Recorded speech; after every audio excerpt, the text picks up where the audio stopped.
Nous vous invitons à vous abonner si ce n'est pas encore fait, à activer la cloche pour être au courant de nos prochaines vidéos, à nous suivre sur nos réseaux Facebook et Instagram adventiste.mq. Bon visionnage et prenez soin de vous. Du 1er juillet au 31 août 2021, vivons au cœur des événements des derniers jours. La marque de la bête, le criblage, le grand cri, la loi du dimanche, les 7 dernières plaies et les justes avec le livre « Événements des derniers jours ». Des réponses simples pour un temps comme celui-ci.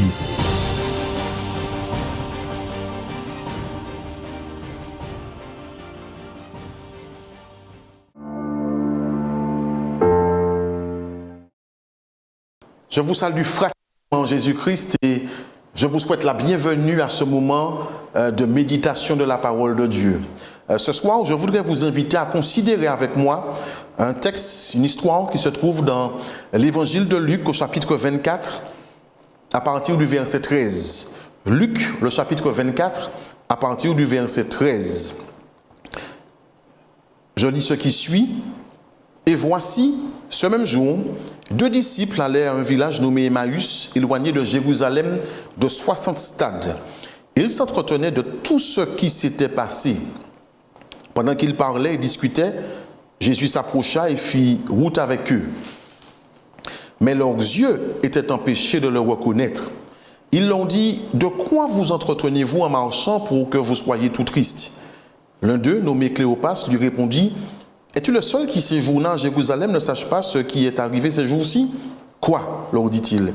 Et ils lui répondirent, « Ce qui est arrivé au sujet de Jésus de Nazareth, qui était un prophète puissant en œuvre et en parole, devant Dieu et devant tout le peuple, et comment les principaux sacrificateurs et nos magistrats l'ont livré pour le faire condamner à mort et l'ont crucifié.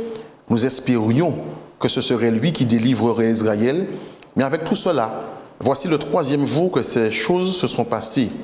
Il est vrai que quelques femmes d'entre nous nous ont fort étonnés, s'étant rendues de grand matin au sépulcre, et n'ayant pas trouvé son corps, elles sont venues dire que des anges leur sont apparus et ont annoncé qu'il est vivant. Quelques-uns de ceux qui étaient avec nous sont allés au sépulcre et ils ont trouvé les choses comme les femmes l'avaient dit, mais lui, ils ne l'ont point vu. Alors Jésus leur dit, « Ô hommes sans intelligence et dont le cœur est lent à croire tout ce qu'ont dit les prophètes, ne fallait-il pas que le Christ souffrit ces choses et qu'il entrât dans sa gloire ?» Et commençant par Moïse et par tous les prophètes, il leur expliqua dans toutes les Écritures ce qui leur concernait. Lorsqu'ils furent près du village où ils allaient, il parut vouloir aller plus loin. Mais ils le pressèrent en disant, « Reste avec nous car le soir approche, le jour est sur son déclin. » Et il entra pour rester avec eux. Pendant qu'il était à table avec eux, il prit le pain et après avoir rendu grâce, il le rompit et le leur donna. Alors leurs yeux s'ouvrirent et ils le reconnurent, mais il disparut de devant eux. Et ils se dirent l'un à l'autre, « Notre cœur ne brûlait-il pas au-dedans de nous lorsqu'il nous parlait en chemin et nous expliquait les Écritures ?» Verset 33. Se levant à l'heure même, ils retournèrent à Jérusalem et ils trouvèrent les 11 et ceux qui étaient avec eux assemblés, et disant, « Le Seigneur est réellement ressuscité. » Et il est apparu à Simon. Et ils lui racontèrent ce qui leur était arrivé en chemin et comment il l'avait reconnu au moment où il rompit le pain. Prions. Notre Père et notre Dieu, nous avons ouvert ta parole. Parle-nous à travers elle, s'il te plaît. Au nom de Jésus, Amen. Alors la Bible nous dit qu'il y avait 2 disciples qui laissaient Jérusalem pour se rendre dans un autre village, un village qu'on appelait Emmaüs. Alors il nous est dit que ce village était situé à environ 60 stades de Jérusalem, ce qui correspond à 12 km. C'est à peu près sortir du stade du Robert pour se retrouver à l'hôpital Montgouvulsin du Lamentin. Et donc 12 km. Et ces 2 disciples, ils ne faisaient pas partie des 12 disciples. Cependant, ils avaient eux aussi placé leur foi en Jésus, ils avaient accepté son enseignement, ils avaient accepté les orientations que Jésus avait données et ils avaient aussi assisté à sa crucifixion crucifixion, aux événements liés à sa crucifixion. Et là, eh bien, ils retournent à Emmaüs, leur village, leur demeure, tout simplement parce qu'ils étaient découragés, ils étaient attristés, ils étaient désemparés, parce qu'ils n'arrivaient pas à comprendre ce qui était arrivé. Ils n'arrivaient pas à se dire, mais non, mais c'est pas cela, c'est pas possible. Jésus, mais qu'est-ce qui se passe? Qu'est-ce qui s'est passé? Est-ce que nous avions bien fait de placer notre foi en lui? Est-ce que nous avons bien fait d'avoir laissé un certain nombre de choses pour pouvoir le suivre? Aujourd'hui, il n'est plus, il n'existe plus vraisemblablement. Et donc ces disciples, ils sont désemparés. Ils sont découragés, jambes coupées. Et Luc qui rapporte l'histoire, eh bien, il dit que un homme s'est rapproché d'eux et a commencé à marcher avec eux, et il l'identifie, il dit que cet homme était Jésus. Et la manière que les séquences nous sont rapportées, eh bien, je crois qu'on peut comprendre qu'il n'avait pas encore parcouru énormément de mètres, je ne dis même pas de kilomètres, mais énormément de mètres, que Jésus s'était rapproché d'eux et avait commencé à cheminer avec eux. Et donc, cela nous permet de comprendre, eh bien, que dans nos situations actuelles, les problèmes que nous pouvons rencontrer, les difficultés que nous pouvons avoir, les épreuves dans lesquelles nous pouvons nous retrouver, parfois, il nous arrive souvent de croire que nous sommes seuls, que nous sommes abandonnés, qu'il n'y a personne là avec nous. Cependant, j'aimerais vous dire en ce soir, j'aimerais te dire en ce soir que tu n'es pas seul à cheminer dans les rues de ce monde. Non, tu n'es pas seul face à ta difficulté. Tu n'es pas seul face à ton problème. Tu n'es pas seul au milieu de ton épreuve. Non, parce qu'il y a quelqu'un qui chemine avec toi. Il y a quelqu'un qui progresse avec toi. Il y a quelqu'un qui avance avec toi. Il y a quelqu'un qui est près de toi, et cette personne, elle s'appelle Jésus. Oui, Jésus, il n'est jamais loin de ceux qui sont en souffrance, de ceux qui sont éprouvés, de ceux qui sont attristés. Il n'est jamais bien loin. Il est toujours proche d'eux. Je dis amen pour cela. Jésus, il n'est pas le Dieu, il n'est pas la personne qui, lorsque ses enfants souffrent, eh bien, il les regarde souffrir, il les laisse entrer dans le tunnel de souffrance, et puis il les récupère à la sortie. Non, pas du tout. Il avance, il progresse dans le tunnel avec eux. Oui, rappelez-vous de ces jeunes Hébreux qui se sont retrouvés dans cette fournaise ardente parce qu'ils avaient choisi de rester debout, de se positionner pour Dieu. Eh bien, qu'est-ce qui s'est passé? Lorsque le roi Nebuchadnezzar a regardé, il n'a pas vu 3 jeunes uniquement, non, mais il a vu 3 jeunes, mais il a vu une 4e personne avec eux, un 4e personnage dans le feu avec eux. Jésus était là avec eux, et Jésus n'a point changé. Et donc, lorsque nous sommes dans le creux de la vague, lorsque nous sommes dans la fournaise ardente, lorsque nous passons par des moments difficiles, lorsqu'il est dur pour nous, lorsque nous avons une douleur, parfois nous n'arrivons même pas à l'exprimer, parfois nous souffrons tellement que nous n'avons même plus la force de pleurer, tant que ça fait mal. J'aimerais vous dire que nous ne sommes pas seuls, malgré les apparences, nous ne sommes pas seuls, parce qu'il y a une personne qui est là avec nous, et cette personne, elle s'appelle Jésus. Je dis amen pour ça. Jésus, il a commencé à cheminer avec eux, il s'est rapproché de ses disciples qui étaient découragés, et il leur pose une question. Il leur dit, mais de quoi parlez-vous là? Pourquoi vous soyez tout triste? Et l'un d'entre eux, nommé Cléopas, eh bien, il prend la parole et il dit à Jésus, mais oui, effectivement, il y a eu des événements, mais comment tu n'es pas au courant, tu n'es pas à la page, tu n'as pas vécu ces événements-là. Jésus, un prophète puissant en œuvre, qui a été mis à mort, qui a été crucifié. Il est vrai que des femmes ont parlé et ont dit que des anges seraient venus, auraient enlevé le corps, mais lui, le corps, on ne l'a pas trouvé. Donc, on ne sait pas quoi penser. Nous sommes vraiment découragés par rapport à cela. Mais avant de poursuivre sur cette partie-là, il y a quand même un élément qui est rapporté par Luc au verset 16, où il dit, mais leurs yeux étaient empêchés de le reconnaître. Et donc, est-ce que Jésus avait changé son apparence et donc ils n'ont pas pu le reconnaître? Est-ce que c'est vers cette explication qu'il nous faille aller? Je ne crois pas, non. Je pense que Jésus était le même. Tout simplement qu'ils étaient tellement focalisés sur leurs problèmes. Ils pensaient tellement aux événements qui venaient de se produire qu'ils n'ont pas pris la peine, le temps de regarder, de considérer le visage de celui qui marchait avec eux. Et c'est pour ça qu'ils ne l'ont pas reconnu. Et c'est dommage, parce qu'en réalité, s'ils avaient pris le temps simplement de le regarder, eh bien, leur problème aurait été résolu parce que c'est bel et bien Jésus qui était près d'eux. Et parfois, de la même manière, nous sommes tellement focalisés sur le problème, nous pensons tellement à la difficulté, elle envahit tellement nos pensées. Au quotidien, nous pensons et repensons à la chose qui nous fait mal ou à la situation dans laquelle nous nous trouvons, que parfois nous ne réalisons pas que la solution est déjà là à notre portée. Mais j'aimerais vous appeler ce soir, eh bien, à ne pas considérer le problème, à ne pas tant vous focaliser sur le problème, mais à regarder à Jésus. Regardons à Jésus et certainement nous aurons la solution à nos difficultés et à nos problèmes. Alors il dit, tu es le seul qui ne soit pas au courant, hein? Jésus, ce prophète puissant en œuvre. Alors on pourrait se demander, mais pourquoi ils disent prophète puissant? Finalement, il ne connaissait pas trop Jésus, il ne savait pas trop qui était Jésus, pour pouvoir le placer dans la catégorie des prophètes puissants. Hein? Alors, ils n'ont pas dit prophète, ils ont quand même ajouté prophète puissant.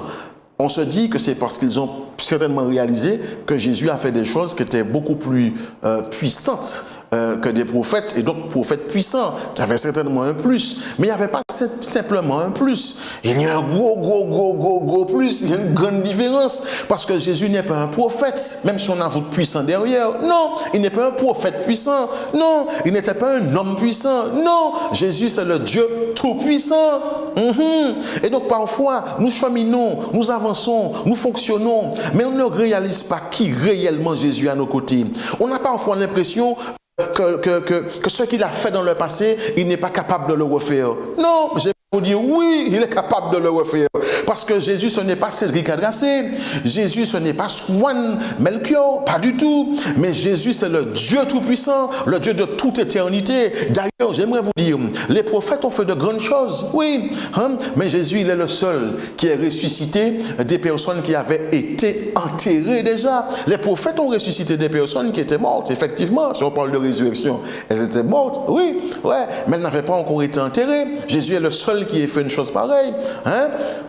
Jésus, c'est lui qui a créé l'éternité. C'est lui qui a créé le monde. C'est grâce à lui que nous sommes là. C'est lui notre créateur. Jésus n'est pas un prophète puissant. Jésus, il est le Dieu tout-puissant. Et en qualité de Dieu, eh bien, il peut nous aider. Il peut nous secourir. Il peut agir pour nous. Il peut accomplir de grandes choses en notre faveur. Je dis Amen pour ça. Au verset 22, ils disent à Jésus, il est vrai que quelques femmes d'entre nous nous ont fort étonnés. S'étant rendues de grand matin au sépulcre et n'ayant pas trouvé son corps, elles sont venues dire que des anges leur sont apparus et ont annoncé qu'il est vivant. Alors, la question qu'ils sont en train de dire que, comme elles n'ont pas trouvé le corps, eh bien, elles ont dit que des anges sont apparus. On a l'impression qu'ils n'y croient pas trop. Alors, est-ce que c'est à cause de la culture de l'époque, la place de la femme, etc. à l'époque? Pourtant, c'est bel et bien à des femmes que Jésus s'est montré en premier. Peut-être qu'il savait aussi que la nouvelle de sa résurrection serait beaucoup plus répandue si cela partait du témoignage de femmes que d'hommes. Je ferme la parenthèse. Mais Jésus fait quelque chose. Là, on aurait pu s'attendre à ce que Jésus il puisse dire, écoutez, je suis Jésus. Je suis bel et bien ressuscité. Regardez-moi. Levez la tête. Regardez-moi. Prenez le temps de me considérer. C'est bien Jésus. Et là, le problème serait résolu. Parce que quel était leur problème? Ils sont attristés. Ils sont embêtés. Jésus n'est plus. Mais une fois que Jésus se révèle, il dit, mais je suis Jésus. Je suis là. Il n'y a aucun problème. Séchez vos larmes. C'est Jésus. Le problème serait résolu. Mais on ne lit pas cela. Jésus ne fait pas cela. Il ne leur dit pas, je suis Jésus. Il ne le fait pas. Il pourrait le faire. Ça, le problème serait résolu tout de suite. Parfois, lorsque nous sommes dans le creux de la vague, lorsque nous souffrons, lorsque nous luttons, des fois en genoux, des fois nous jeûnons, c'est dur, nous interpellons, nous crions. On a l'impression que la semaine passe, le problème est là. Le mois passe, le problème demeure. Les années passent, le problème est toujours présent. On se dit, mais Seigneur, Mais tu as la faculté, tu as la possibilité de faire quelque chose. Mais pourquoi tu ne fais rien? Pourquoi tu ne fais rien? Mais tu peux le faire, tu l'as fait, pourquoi tu ne fais rien? Pourquoi? Mais vous savez une chose, ce n'est pas nous qui fixons les conditions, c'est Dieu. De plus, il connaît la fin de le commencement. Il sait ce qui est bon pour nous. Il connaît le timing. Et de la même manière qu'il est venu au temps marqué par la prophétie, the best timing, de la même manière, il agit en notre faveur au moment le plus approprié, le plus opportun. Il nous faut simplement lui faire confiance. Ce n'est pas nous qui plaçons les conditions, c'est Dieu. C'est le Dieu qui place les conditions.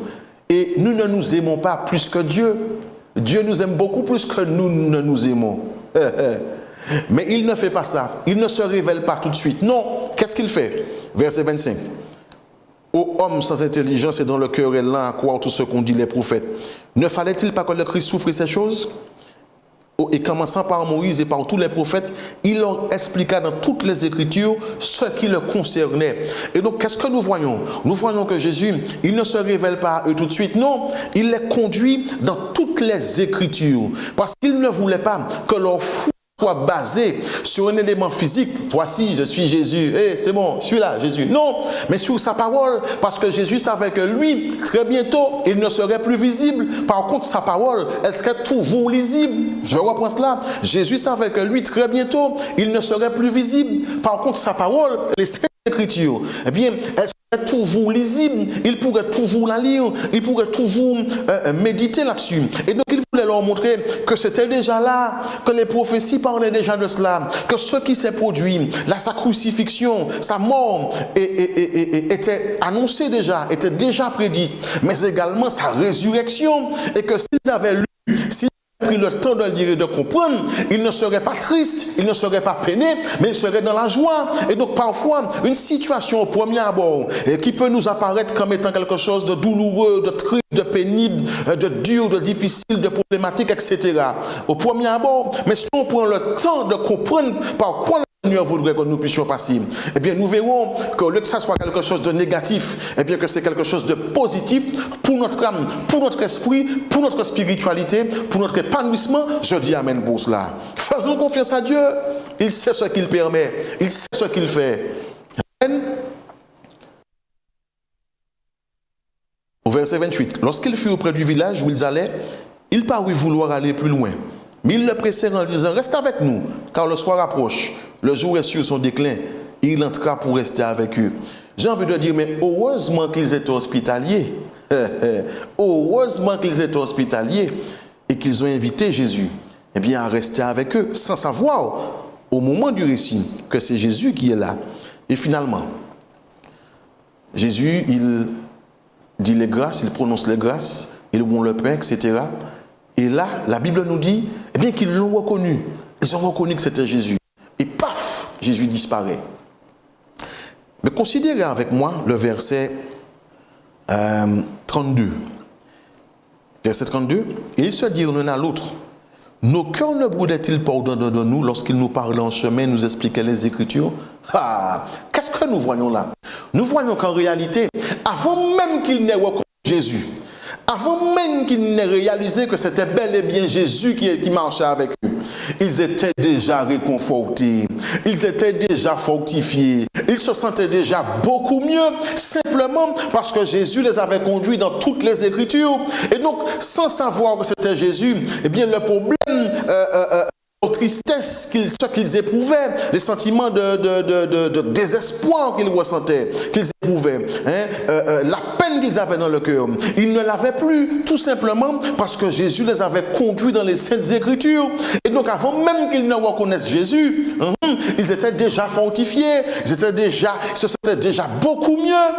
Et donc, effectivement, ce que nous disions tout à l'heure, lorsque vous êtes mal, lorsque vous avez envie de tout laisser tomber, lorsque vous êtes découragé, lorsque vous rencontrez des problèmes dans votre foyer, lorsque vous avez des problèmes avec vos enfants, lorsque vous vous avez des problèmes financiers, lorsque vous n'en pouvez plus, lorsque vous avez envie de fermer la porte et de ne plus revenir, j'aimerais vous inviter à lire la parole de Dieu, méditer la parole de Dieu, considérer la parole de Dieu, faites une lecture de la parole de Dieu et certainement vous serez fortifié, certainement vous allez vous sentir mieux, certainement vous allez vous sentir beaucoup mieux parce que la parole de Dieu, eh bien, ce n'est pas n'importe quoi. La Bible, ce n'est pas un livre ordinaire, ce n'est pas un livre banal, pas du tout. D'ailleurs aussi, durant tant de siècles, on a tout fait pour la bannir, on a tout fait pour l'interdire, on a tout fait pour la détruire. Si des hommes ont risqué de perdre leur vie, certains ont perdu leur vie, pour avoir conservé qu'est-ce qu'une page, qu'une portion des Écritures, c'est que certainement ce n'est pas un livre banal qui est là. Non, la Bible, eh bien, la Bible, c'est la parole de Dieu. Et la parole de Dieu, eh bien, elle a la capacité pour nous fortifier, pour nous relever, pour nous guérir, pour nous délivrer, pour nous faire du bien et nous permettre chaque jour de nous rapprocher plus près de notre Dieu. Je dis amen pour cela. Nos cœurs ne brûlaient-ils pas en dedans de nous lorsqu'il nous parlait en chemin des Écritures et il ne l'avait pas encore reconnu? Parfois, nous avançons, nous ne ressentons pas toujours la mais nous avons besoin de la foi. Pourquoi? Que même si on ne le ressent pas toujours près de nous, qu'il est bel et bien là. Amen. Que notre foi ne puisse jamais prendre foi. Je dis amen pour cela. Verset 33. Se levant à l'heure même, ils retournèrent à Jérusalem. Elles trouvèrent les 11 et ceux qui étaient avec eux en disant « Le Seigneur est réellement ressuscité ». Et donc, ils n'avaient pas couru 12 kilomètres. Là, maintenant, ils n'étaient pas entiers en fin d'après-midi comme ça. Mais il fait noir. Et les chemins de l'époque n'étaient pas ceux d'aujourd'hui. Ils n'étaient pas aussi bien nivelés, etc. Non, ils étaient rocailleux. De plus, il y avait des brigands. Et donc, c'était dangereux de pouvoir cheminer à cette heure-là. Mais ils n'ont pas considéré la distance. Ils n'ont pas considéré leur propre sécurité. Non, une seule chose qu'ils désiraient, c'était pouvoir retourner à Jérusalem, voir les 12 et leur faire savoir que c'est vrai. Jésus est bel et bien ressuscité. Aujourd'hui, alors que nous sommes dans une crise sanitaire, alors qu'il n'y a pas que cette crise, il y a toutes sortes de crises, crise économique, crise politique, crise sociale, rien ne va plus, rien ne va plus. Quelle est notre démarche? Quelle doit être notre démarche? Est-ce que nous allons rester là et puis nous focaliser sur les différentes crises et ne penser qu'à cela? Ou nous allons faire savoir aux uns et aux autres que Jésus, il est bel et bien ressuscité, qu'il est vivant, qu'il n'a jamais perdu un combat, que malgré les apparences, qu'il est bel et bien au contrôle de ce monde et qu'il revient bientôt? Jésus, il ne nous laisse jamais seuls. Il se trouve toujours au chevet de ceux qui souffrent, de ceux qui luttent, de ceux qui sont en difficulté. Il nous a laissé sa parole pour que nous puissions apprendre à le connaître. Pour qu'à travers elle, nous soyons fortifiés, réconfortés, même si nous n'avons pas toujours ce que nous souhaitons. Mais il voit, il sait, il connaît. Autant voulu, il fera pour chacun d'entre nous. Faisons-lui confiance. Faisons-lui confiance. Il sait ce qu'il permet. De manière quotidienne, trouvons un moment dans notre journée pour pouvoir lire sa parole. Pas une lecture intellectuelle, mais pour pouvoir se rapprocher plus près de lui. Certainement nous serons bénis. Certainement nous serons fortifiés par cette lecture. Prions. Notre Père et notre Dieu, merci pour ta parole ce soir. Merci pour cette méditation. Merci de nous faire savoir que tu es là avec nous, que tu avances, tu progresses avec nous. Merci de nous avoir laissé ta parole qui est là pour nous fortifier, nous réconforter, nous éclairer, nous inspirer et nous permettre d'avancer. Donne-nous de pouvoir partager cette espérance autour de nous. Fortifie-nous et garde-nous. En ton nom, Jésus, et pour ta gloire. Amen. Voilà, que Dieu vous garde et que Dieu vous bénisse, qu'il vous fasse du bien. Du 1er juillet au 31 août 2021, vivons au cœur des événements des derniers jours. La marque de la bête, le criblage, le grand cri, la loi du dimanche, les 7 dernières plaies et les justes avec le livre « Événements des derniers jours ». Des réponses simples pour un temps comme celui-ci.